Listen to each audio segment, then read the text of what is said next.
Good morning. I'm Deborah Bogar, facilitator for this one-hour NACD Urban and Community Conservation webinar on land management certification programs. This webinar is being recorded and will be posted on NACD's website along with a presentation PDF for your future access. You should be connected online to see the presentation, and you can access audio via your computer or phone. Those directions were sent with your confirmation email. And as this opening slide indicates, all lines are muted except for the speakers. Toward the end of the presentation, we're going to try and allow for discussion for those that are connected by phone. If you're listening through your computer, you'll need to wait until we open the chat area after the presentation, and you can type in your questions and comments there. I encourage everyone to jot down your questions during the presentation. And in this webinar system, especially with the heavy use during these times, the transition of the slides will take a few seconds as they load, so don't worry that it's your computer. We'll start with comments from our host, Ron Rohal, Chair of NACD's Urban and Community Resource Policy Group, which is the subcommittee I got cut off again. Committee. Ron? We had him there for a second. I don't think. Yep, we can hear you, Ron. Can you hear me? No, we lost him again. All right. Well, we'll catch Ron at on our next webinar. What I do want to say, though, is thank you to our host, or our sponsor, the Scott's Miracle Foundation, who has been providing funding for these webinars since we began back in September 2012. So many thanks to them. Today we have one presentation with time built in, as I mentioned, for little participants sharing at the end. Aleta McKeage is a conservation biologist who has completed projects for state and federal agencies, as well as for mid-coast Maine landowners, including individuals, schools, municipalities, and land trusts. She specializes in working to restore health and functionality to landscapes while building community. Aleta has special expertise in native and invasive plant ecology, as well as in developing conservation-focused land management plans. She enjoys teaching about nature and mentoring the next generation of conservationists. And she currently serves as the technical director of the Waldo County Conservation District in Maine. With that, Aleta, I'm going to load your slides, and when they come up on your screen, you can go ahead and take it from there. Okay, Deb, thanks so much, and I want to thank all of you for attending this webinar today. So, as Deb mentioned, we usually have two presenters here, and there's just myself today, so we have a little more time, and we have some high hopes for making this somewhat more interactive. It's a bit of an experiment. We're going to see if some of you are connected by phone. If you want to make a contribution or talk a little bit about your own programs via audio, we're going to give that a try. And if not, you can also type things in the chat box during that time frame and share a little bit with the entire group about what you're doing. So that's kind of our take on how to do this with one presenter. For my discussion today, I want to talk a little bit about our process as a district in sort of reinventing our programs and offering new services, and how that leads to the topic of the day, which is how we're using a land certification program to help our constituents implement ideas. So I'm going to go, since I have a little more time, through a little bit about how we have organized our program and some of the changes we've made, as well as talk about some of the educational programs we're offering right now.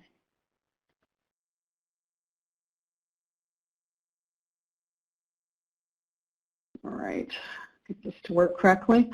So a lot of times people ask, you know, with a district, conservation district land certification, Why do we need this? There's all kinds of things out there to help people certify their land, look at their land, create habitat and such. And so our thought in creating a certification is we are teaching all types of things to our constituents right now. We have a lot of educational programs going, and we wanted to give them a way to say, okay, what can I do? How can I improve the health of my property in a practical way, given all these things I'm learning from the district programming? So that was probably our basic reason for doing this. The other reason is we wanted to kind of take all those many ideas and tools that are out there and sort of synthesize them and bring them together, and yet keep them simple and practical for, you know, landowners to do, for schools to do, for families to do together.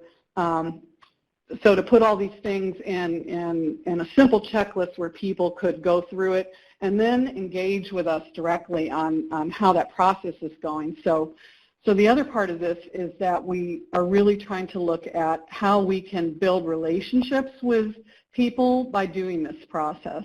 And we also thought that having something that is so interpersonal and local scale and with local criteria, that would be a way that people could do something that isn't just a matter of going online and doing your program and sending away for a sign that you can put in your yard, but really would be interactive.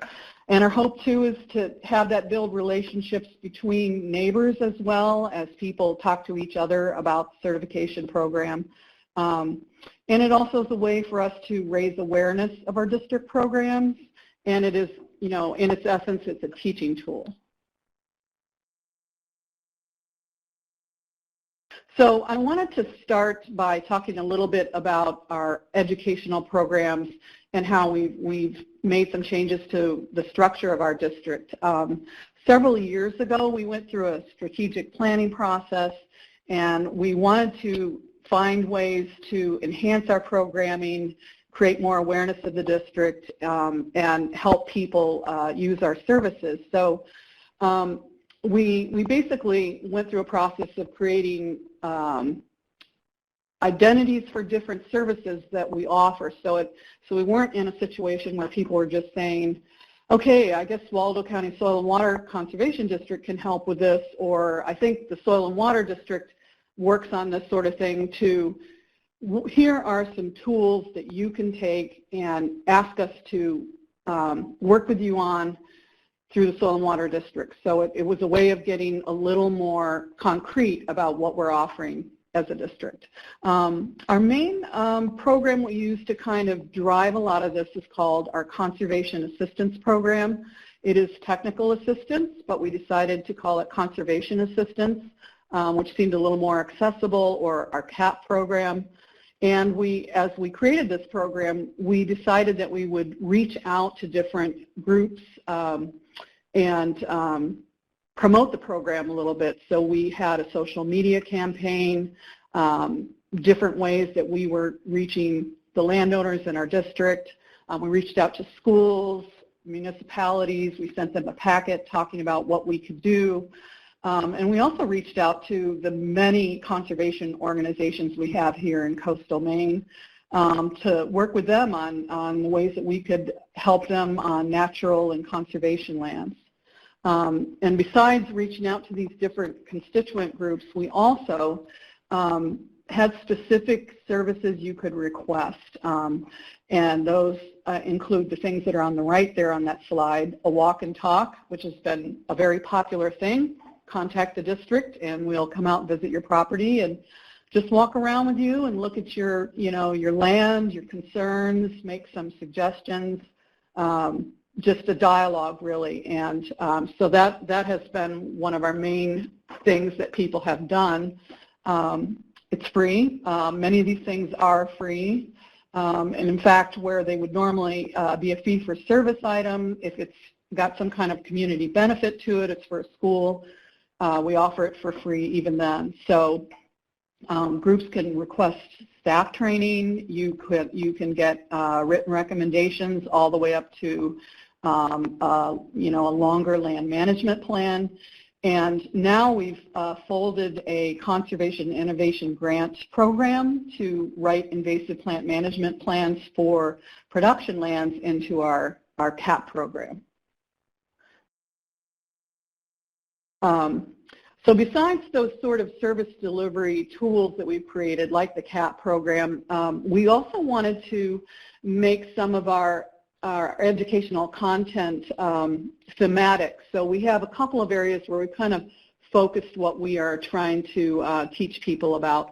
One of those is invasive species. Part of the reason for that is I was an invasive species biologist for the National Park Service before I started working with Waldo County, and so that's an area where I had expertise, and so that was a natural area where we could provide technical assistance of all types. So our district decided to kind of specialize in helping people with invasive species issues. One of the main components of that has been invasive plant workshops. Those have been very popular. We've had some years where we were doing 8 or 10 presentations a year. And that sort of drives some of the other interest in invasive species. And as you'll see later on in the show, that we also use some of that to make that one of the important criteria in our conservation certification. So another thing we've done, and this has been part of a statewide program here that was funded for conservation districts, is forest insect pest outreach. And as a part of that, we have also taken it upon ourselves to implement some of the recommendations that are coming from the state on monitoring for forest pests. Our state has some programs that they've created in the Maine Forest Service for monitoring protocols, and so we basically took those programs and publicized them and got volunteers involved and taught about them in our county. And so we didn't really have to invent the wheel there. We just implemented the state program, and it's been a really worthwhile way to get people looking at invasive forest pests. Waldo County is actually right on the invasion front for both the hemlock woolly adelgid and the emerald ash borer. So this monitoring right here in our area is pretty critical. So if you take a look at that picture there, you can see one of our college interns monitoring for the hemlock woolly adelgid. We're using the state's program, Take a Stand, which I thought was a great name for the program. He's also, educating the landowner and providing some outreach as he does that. So our invasive species work has really been worthwhile and, really fit into a lot of other efforts that are going on in our state. So another one of our programs, educational content that we wanted to deliver, and we've also made this thematic, is teaching people about using eco-landscaping, native plants, things like that on their land. And this one also is driven by workshops. We've had some very popular workshops we've done for the garden clubs in the area and even for conservation organizations. And those have really created this interest, and where we can go with that interest then is directly into our land certification, which has a whole lot of different concepts for eco-landscaping in it. So the other thing we've done is sort of bring our plant sale into this thematic education. We sell native plants. We sell plants that have high habitat value to people as we're teaching people about how to do this eco-landscaping. So what's interesting about it is it's not just about wildlife habitat, but we like to get into the traditional conservation district areas. We really like to talk about soil building, soil, erosion control, water management, stormwater management through rain gardens and other methods. So we really do try to get back to our roots a little bit with this program as well. We talk to people about messy gardening. That's a thing that's out there that I think came originally from the Habitat Network. So getting people to kind of leave plant matter on their land in the wintertime has been another one of our things we're teaching people about. And of course, how you can be messy and still be a little bit neat about what you're doing. How to do something different than the traditional lawn turf. We have people that are working on creating, this is a sedge lawn, so it's still very grass-like, and other practices such as high mowing, limited mowing, of course not using weed killers and things like that. So we're really getting people out there to try practices that on the scale of lots of residential users doing them is going to start to make a difference in the health of our landscape. So another part of that program that ties into our plant sale, especially because we try to offer the plants that we are promoting as being important in the environment, is we are looking at invertebrate conservation. As many of you know, all over the world, different studies are showing precipitous declines in invertebrate populations, and anything we can do to help invertebrates and pollinators, all the insects and things that live in the soil to thrive is going to be very important in many respects in the future. So we do quite a bit of educating on that. This is a slide that I actually used in one of our eco-landscaping workshops, and it's talking about groups of families of trees, and the number you see next to the group of trees there is the number of invertebrate species that need that group of trees to live. So the oaks, cherries, willows, and birches are extremely important in the system, and we promote people to plant and conserve plants of these species.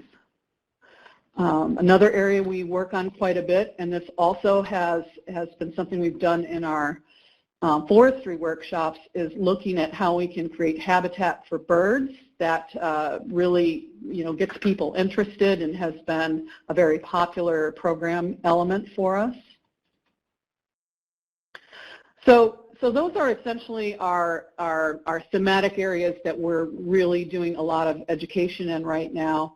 Another program that's sort of woven into all of this is our Community Conservation Corps, which is essentially a program for college students, but we call it Community Conservation Corps because it also involves community volunteers, and the students lead the volunteers and work with people all over the community. They teach in the schools, they help landowners that have requested conservation assistance from us, they help us create invasive plant management plans, they work on farms, they control invasive plants, so they basically receive a very broad experiential internship that really builds up their environmental skills. The two interns in this picture here are taking soil samples for the NRCS, so they were actually also part of the NRCS Earth Team, and they are learning a lot about soil in that program. Here's some interns that are working with a company that is in Belfast, Maine, and all of these folks are working together on a stormwater bioswale and rain garden. Basically, in Belfast we have a marine bay, and most of the parking lots and such are directly above that. So this swale here takes all that parking lot water and filters it through plants and into the ground before it gets to the bay. Pretty important work. The interns also work with land trusts. They learn a lot about stewardship, trail building, using tools, a lot of good basic practical stuff. And they also help us with our Conservation Innovation Grant Program. this intern is mapping invasive plants on a farm. He's using there's a phone app called iMap Invasives. Maine participates in that program, and our Conservation Innovation Grant was essentially to use the iMap program and create recommendations for farmers to prioritize and control invasive plants on their farms. One thing that has been a very good natural relationship is having college interns and expanding our social media presence. Some of these kids are really into Instagram, for example. That wasn't one of our traditional social media outlets, but here you can see a post that an intern has done as she completed some hemlock woolly adelgid monitoring, and she put a post on Instagram about it. This sort of thing definitely reaches another audience, so we are, really trying to make sure we have multiple modalities for everything we're doing, and you'll see in the certification program that idea is built into that as well.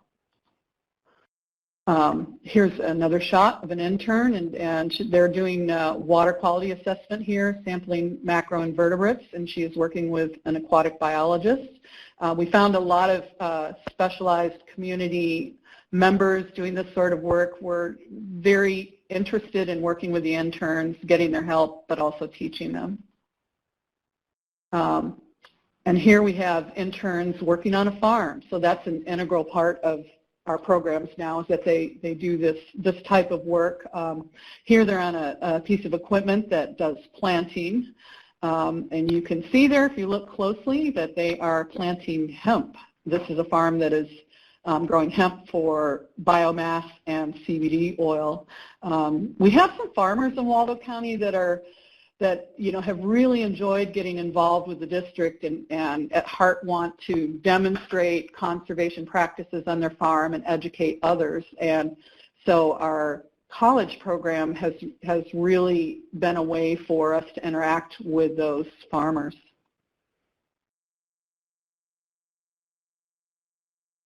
Okay, so now I didn't talk much yet about Waldo County, but it's an interesting place because it has a lot of small towns, a lot of residential area. It's not really in the North Woods like you might think about Maine being. But we have a lot of forested land. Our state is heavily forested, and Waldo County is about 84% forested. So that's a strong emphasis in our educational programs. And another one of our themes is Forest for Our Future. It's an umbrella theme, and under it we have a lot of different things going on, but having the umbrella theme kind of creates a certain amount of unity to what we're doing and makes it comprehensible to people. So that's one thing we have found is as we name these programs and give them an identity, it helps people, understand the great variety of services we have and the kind of things we work on. So the Forest for Our Future program has a woodland stewardship workshop series. We've done a lot of workshops with the public, and that has gotten a lot of people interested in asking us for property visits, working with us in our CAP program, and also it's created interest in our forest certification. So all of this stuff really does tie into the certification process. Of course, the forest pest outreach I talked about, wildlife and forestry workshops, and something we've started in the last 2 years that I'm really excited about and really has gotten people interested is our forest adaptation research that we're doing. So in Maine and elsewhere in the Northeast and other parts of the country, many of our tree species are in decline or are threatened with decline from various things, the warming climate, invasive pests, but we are looking at the potential here for a very different composition in our forests. So our hope in doing this forest adaptation research is that we can help people prepare for that and think about how the future could be and actively start looking at what they can do right now and what they can, do now that's going to be important for the time a few decades from now. So the forest adaptation research has involved some workshops, but more than that, it's been kind of a true scientific research program where that's one of the workshops going on right there with the district forester. So in the forest adaptation, we are talking about, what kinds of elements we need in our forests, and we're also looking at how we can help people implement the things we're asking them to do during our certification. So, for example, this workshop here is called Forestry for Maine Birds, and it is a workshop that is available through Maine Audubon. And so what we did was we requested them to do that workshop as a part of our Woodland Stewardship series. And they came out, and they have a lot of wonderful information and teaching tools available for that. And, people really enjoyed learning about what needs to be in the forest for birds in particular to thrive. But this kind of brings up another point that a lot of times the district can go ahead and look at other groups that have an educational mission and want to get their information out and invite them into our program to do what they do, and we don't have to reinvent the wheel, and we are helping them disseminate that information, and that's been a great way to enrich our programs. We have also been able to do that with Lake Smart, which is a program very similar to our land certification, where shoreland owners can certify their property as Lake Smart. And so we are in the process of holding Lake Smart trainings and working with people that live around some of the large lakes we have in Waldo County to do this program. So these partnerships really have allowed us to enrich our offerings.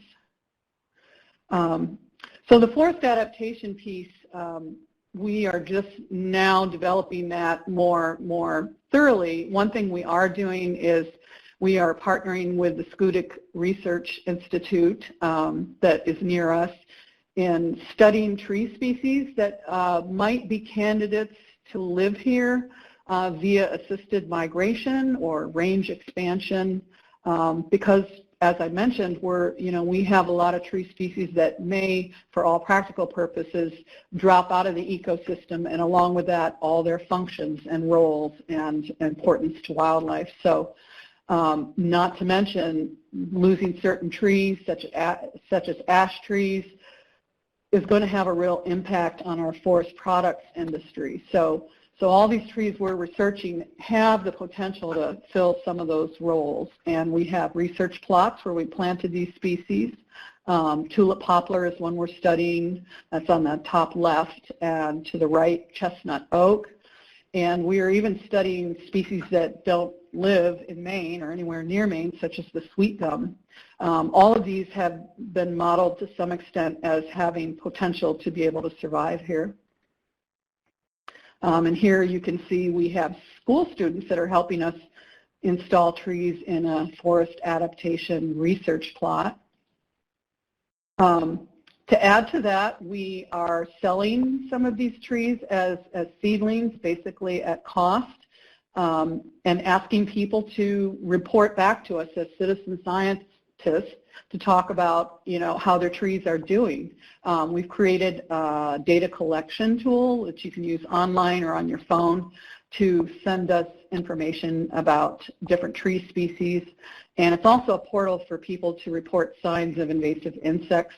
So that's really working out well, and it was surprisingly easy to put this together. We used Anecdata. These platforms are set up for people to create their own custom online tools and data collection tools. And some of you may have used Survey 123, similar type program. At any rate, we have people reporting to us about how their different adaptive tree species are doing. So we've got our hand in citizen science too. As part of Forest for Our Future, we're also helping municipalities prepare for, say, the emerald ash borer by assessing ash trees in the town area. Here we have an intern doing that. He's entering data about the ash tree there. So how does all of this figure into land certification? Well, that's a whole lot of stuff going on, and it's a whole lot for people to think about and even try to choose what they're going to do and how they're going to do it. So our land certification is essentially a way to help give them a systematic, manageable way to start to implement all the practices we're recommending. I just want to say the program it's a local scale certification, and it's essentially informal. It's not a third-party certification. It's not a legal certification that you can put on something that you're harvesting. It's strictly to allow people that have that aren't looking at the production aspects of their land, or they're just residential, or they have a small property with mixed land cover and they just want to do more for wildlife. It's a way for those people to get some guidance on doing that. So the woman in this picture here actually was one of our first land certification people, and she has about 10 acres, and she did our residential and small mixed-use certification. And she actually came to us first and requested a walk and talk through our CAP program.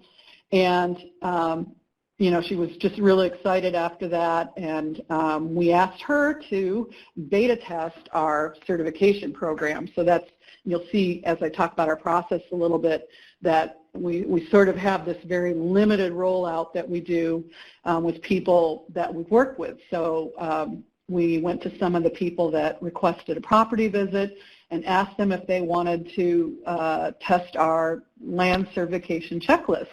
And interestingly, everyone said yes. Everybody wanted to try it. So, and this woman definitely went to town and implemented a lot of practices, filled her checklist out, had us come out and go over it, and she got certified as a conservationist. So that's what we call the people that complete the land certification process.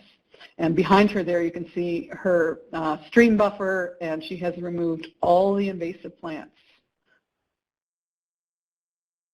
Here's another picture of one of our people that had a property visit and wanted to do our certification.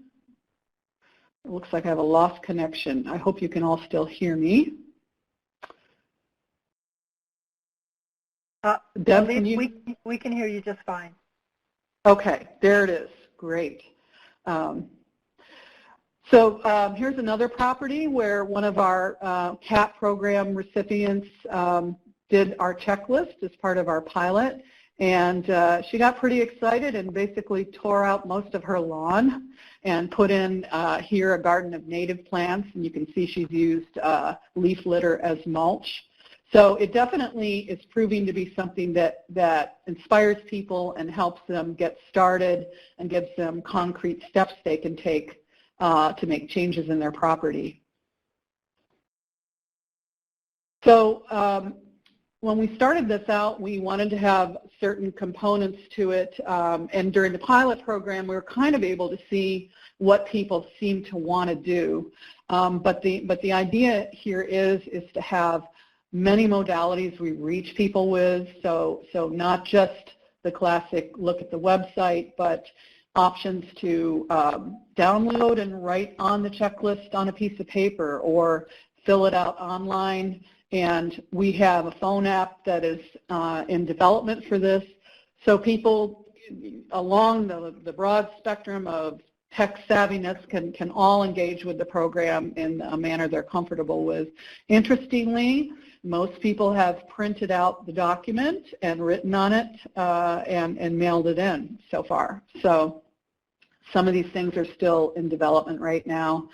We wanted you to be able to apply online or by mail, and we wanted it to be a low pressure scenario. So that was kind of key, that we wanted people to, even if they didn't have the different components of a conservation landscape, that they could be at a level we call aspiring. So they're where they're at, they've implemented some of the practices, and they can work towards the certification, and there isn't a sense of pass-fail to it. So that was a pretty important part of what we were doing. And we wanted them to be able to be entirely on their own with it, self-assess if they want, maybe never even contact us, or engage with us to the extent that they want to, have us out at the beginning and when they're ready to be certified. Some people have communicated with us throughout, sent in pictures or little email updates about what they're doing, and have been very interactive about it. So a range of possibilities there, no pressure. It does have a point system. You know, some of us like to add those numbers up and see how we're doing. That's another way to measure progress. But it's you can be certified without the points just by completing the criteria, or you can go ahead and be very quantitative about it and add up your points as you go through the process. And there are incentives. Right now we have a certificate, and you're recognized in our, if you want to be, in our annual journal and at our annual meeting. And we're in the process of designing and creating a sign that people can post because there seems to be strong interest in that. So I wanted to talk a little bit about the checklist that we use. This is just a snapshot, a part of a checklist here.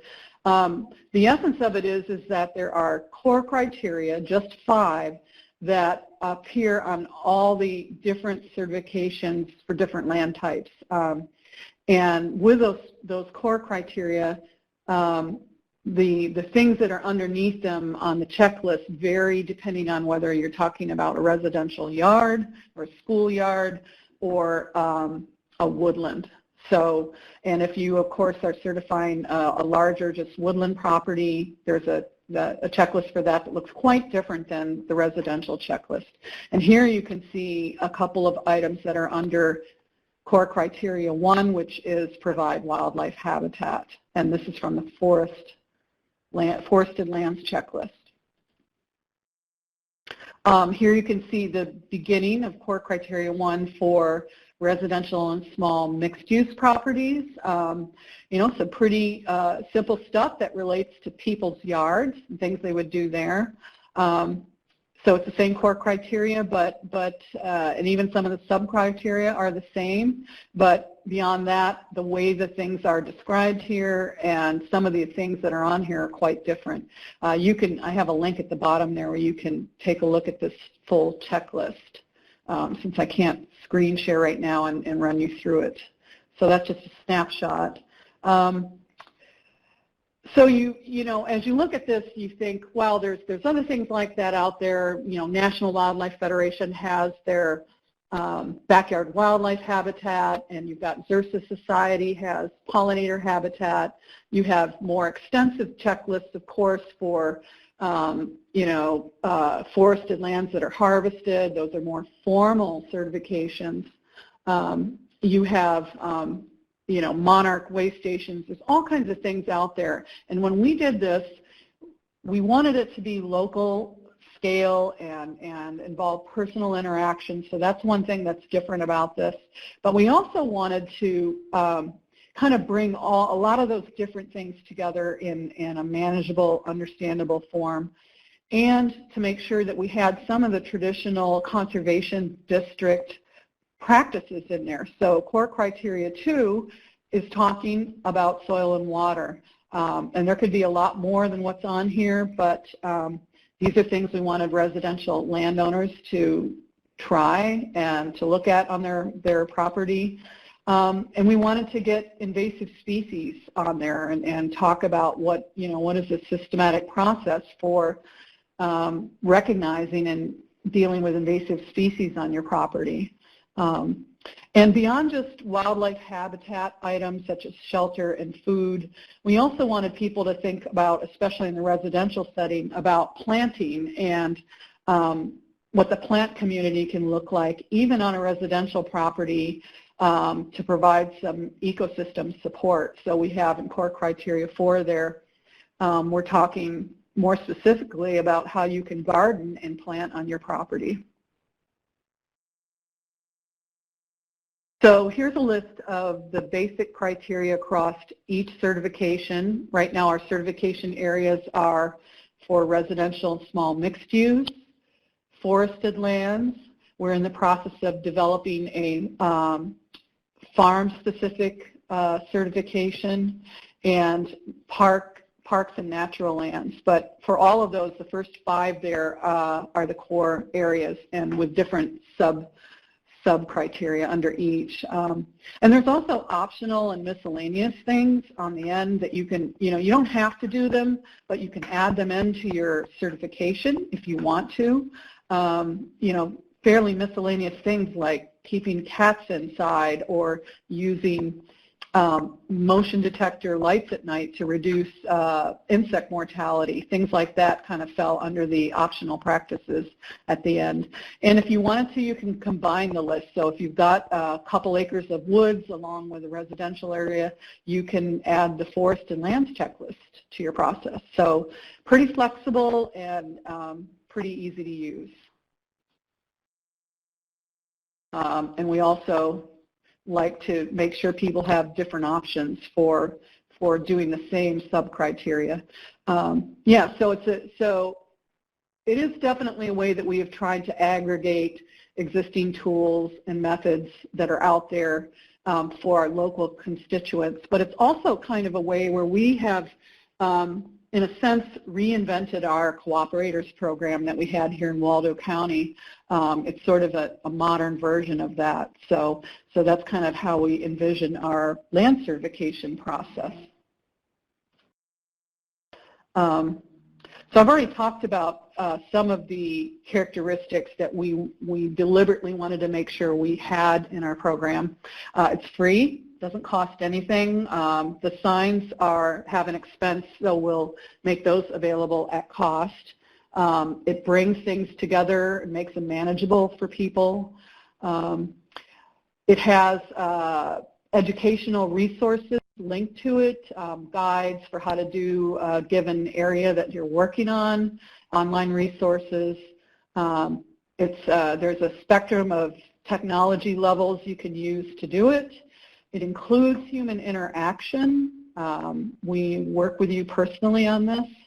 And the basic core conservation criteria that we want to get out there on our landscape are across the board on this. And as I mentioned, several different kinds of certificates, depending on what kind of land you have. And organizationally, things that are specific to, say, parks and conservation lands. Our residential and smaller multiple use landscape certification is the one that we have schools do as well. And what's been very interesting in this era of COVID-19 is that we have some teachers take that checklist and make it a part of the work that their students are doing at home. So with their families, they look at their property and they do the checklist, and then they have some other assignments related to that. Very creative, and it really proved to be something that schools could use for instruction as well. And of course, the ultimate goal here is to promote important things: biodiversity conservation, sustainable practices, soil, water, and energy conservation, and things that we need to look at for our future in a changing climate, such as carbon sequestration and adaptive management. So process-wise, I think one takeaway is that it's a very good idea to find beta testers, such as people that are interested in doing conservation practices, to try it out on a small scale. I mean, we had less than 10 people for our initial pilot for this. We had the checklist peer reviewed during that time frame by professional foresters, naturalists, and land managers. We tweaked it quite a bit. We're still doing that. And then as we get ready to, we do those things, then we roll it out on a broad scale, or we put it out to everybody that they can use the tool. And at that time, we plan to add some more social media elements, such as a YouTube channel with short instructional videos. And then we're doing it basically one thing at a time as well. So, for example, our farm certification is still in process while we are piloting our forest certification and our residential certification. And our hope is that if we do this well and we are able to implement this on a local scale, that we'll have a model that we can share with others. I'm certainly willing to do that sort of thing right now with anybody that's interested, those of you that are listening, and perhaps that this will become kind of a structured role that the districts have in our area that you know, municipalities and state governments can look at in terms of their requirements as well, such as, you know, tax breaks for bean and tree growth and such, or implementation of an NRCS EQIP contract. So, yeah, we have somewhere we're trying to go with this for sure. But the essence of this is that, you know, the big goal is to increase conservation practices across our area in all of these areas, and when done by many, many landowners, it starts to make a difference in what's happening in the environment. And there's a lot of good indirect or, you know, you might say human-based outcomes to this. It's community building, it's a chance to learn, it's a chance to enjoy nature and share in stewarding nature. So there's just all kinds of good possibilities, and it's a fairly simple thing to do, and it really has helped us help people go from learning from us to acting on their own land and implementing conservation practices. So that's what I have for today. And Deb, I think we were going to see if we had people that wanted to share their work they're doing that might be in this vein via the audio. Yes, as I look, unfortunately, there's only one person connected by phone that I can unmute. Oh, okay.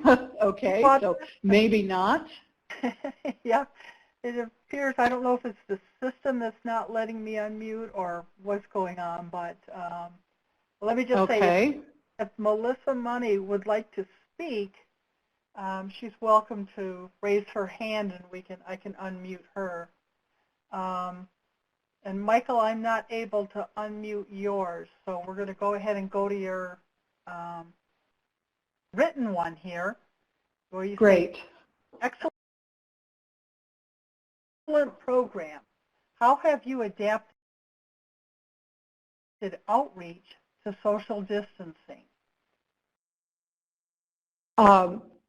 Yeah, so we can definitely do a little Q&A here too, and if any of you want to go ahead then and type a little more about your own work into the chat box, we'll still try to have that.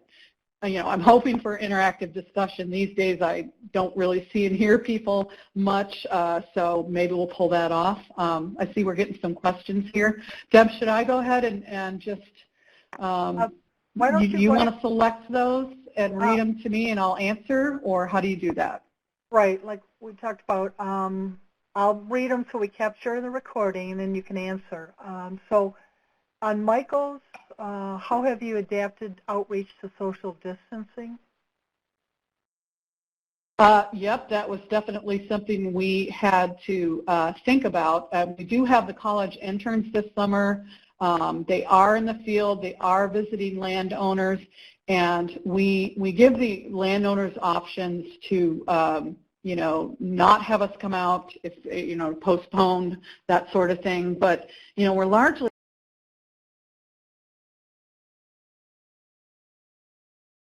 working outdoors, and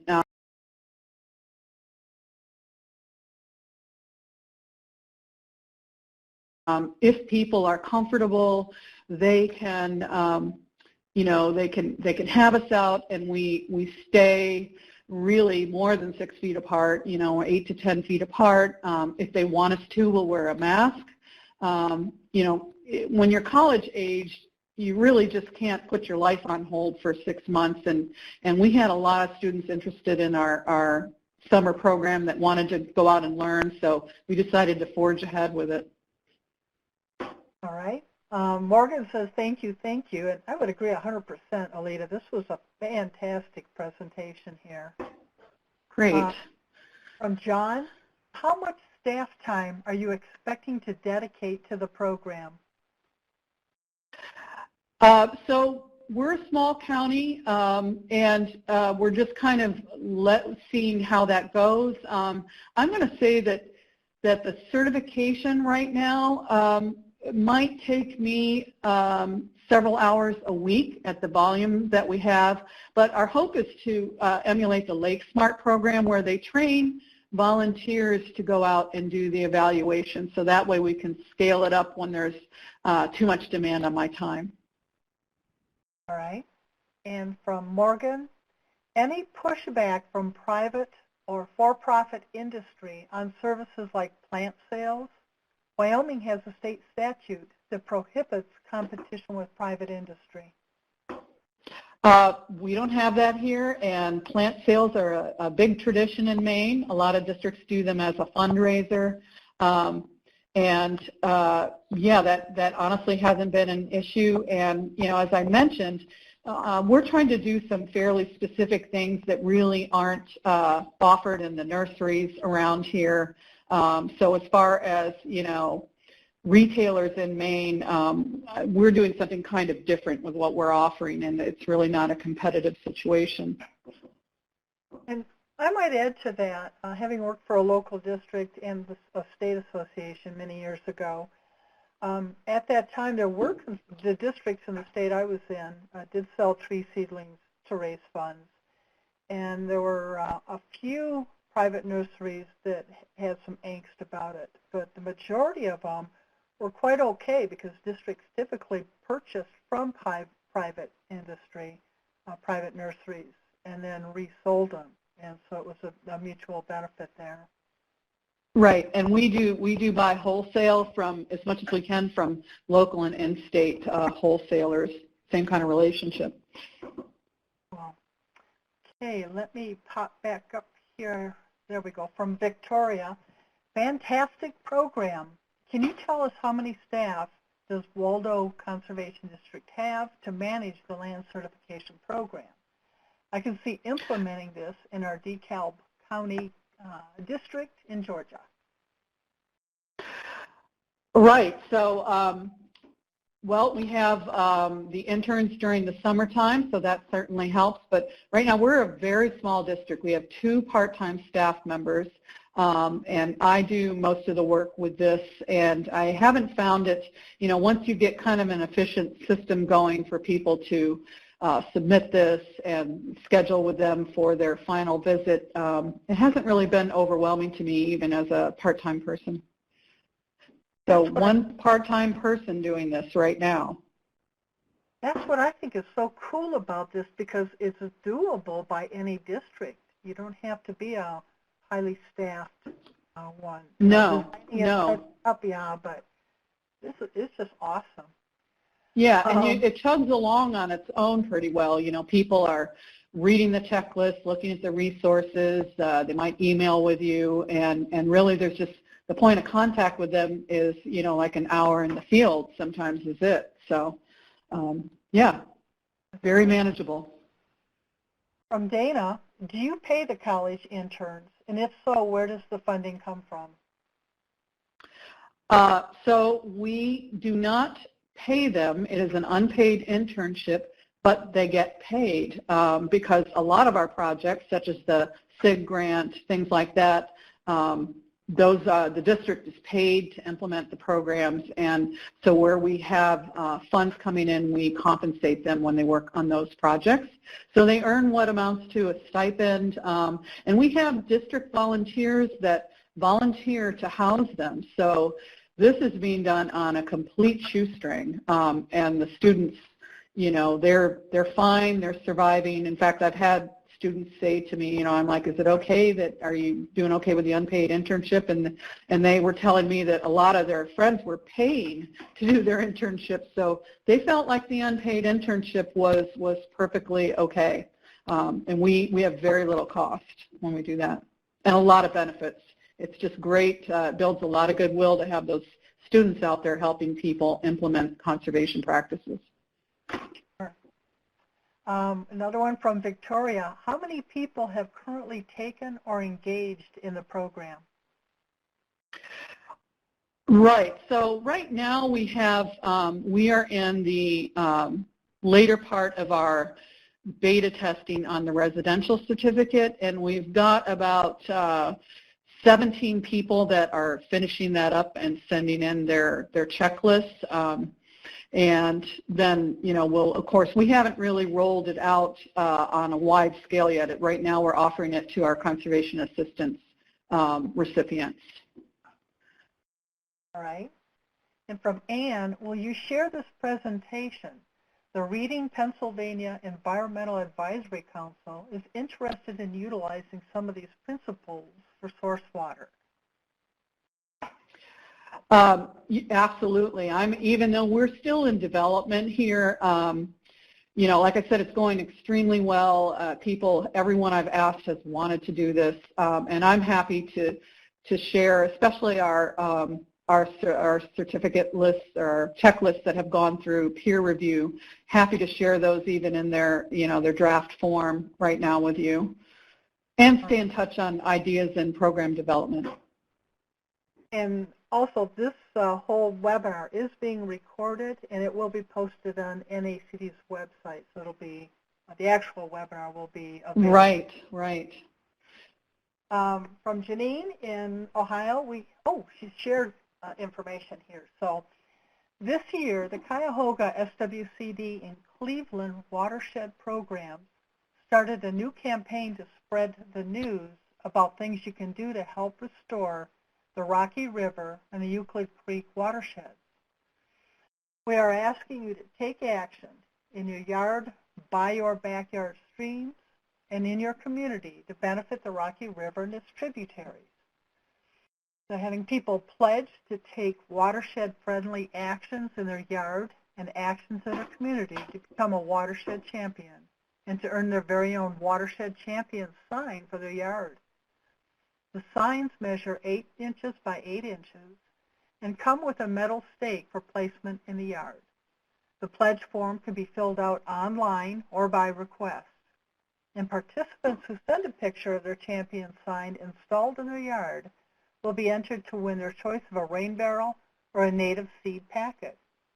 So that's kind of a cool thing there too, Aleta. Yeah, yep, that sounds, you know, somewhat similar, the same, you know, same concept there, and I like their incentives a lot. You know, it's nice to have things you can offer people for this. Yes. Wonderful. Thanks for sharing that, Janine. All right, and from Michael, it seems like there were a lot of items on your checklist. I thought about something like this at our district in Portland, Oregon, but I'm considering just requiring a management plan or perhaps a pledge to implement at least one practice from a list of recommendations or maintain one conservation action that has already been taken. Simple seems more accessible. Any thoughts? Yeah, I think that, you know, making things that are not too complicated is pretty important. And so that's one reason we, you know, and we still want to work on how we help people aspire to these things or take it in manageable chunks. And, you know, I think that's a good approach, definitely. And we're probably going to work on a way to have people do it in even more of a stepwise fashion than just taking the whole list and working through it.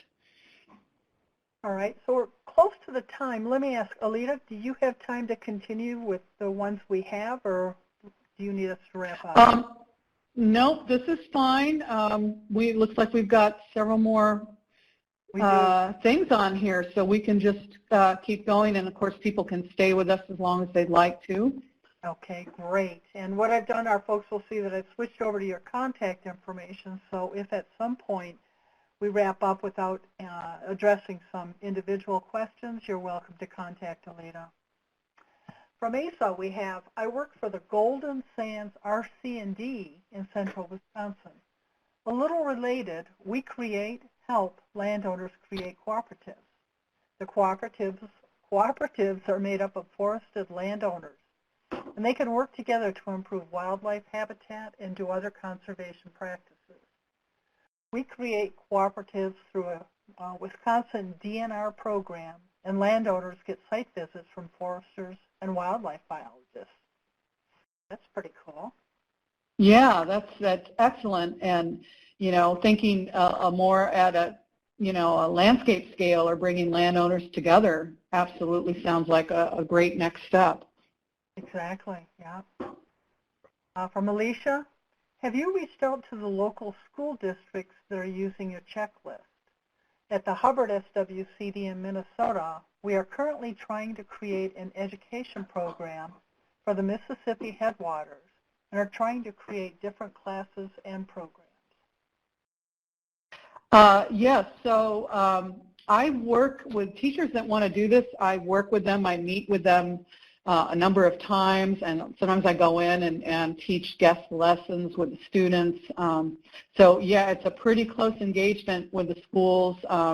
You know, that takes a lot of time. So, you know, we kind of have, you know, we have several high schools in Waldo County. That's it. We're not so heavily populated that we can't get to most of the schools.